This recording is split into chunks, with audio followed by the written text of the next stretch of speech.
Hey there! In this tutorial, I'll show you step by step on how to make a thumbnail in CapCut PC in 2026 and create eye-catching designs for your videos easily.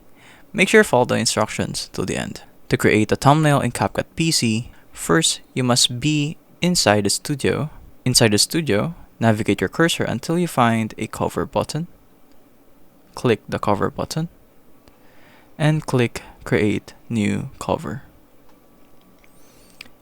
In here, you would see different templates that you may use as inspiration for your thumbnail. You can also upload, add text, add stickers, add shapes, designs, frames, and brand kit. For now, I'm going to use a template. After using a template, I'll just hit save.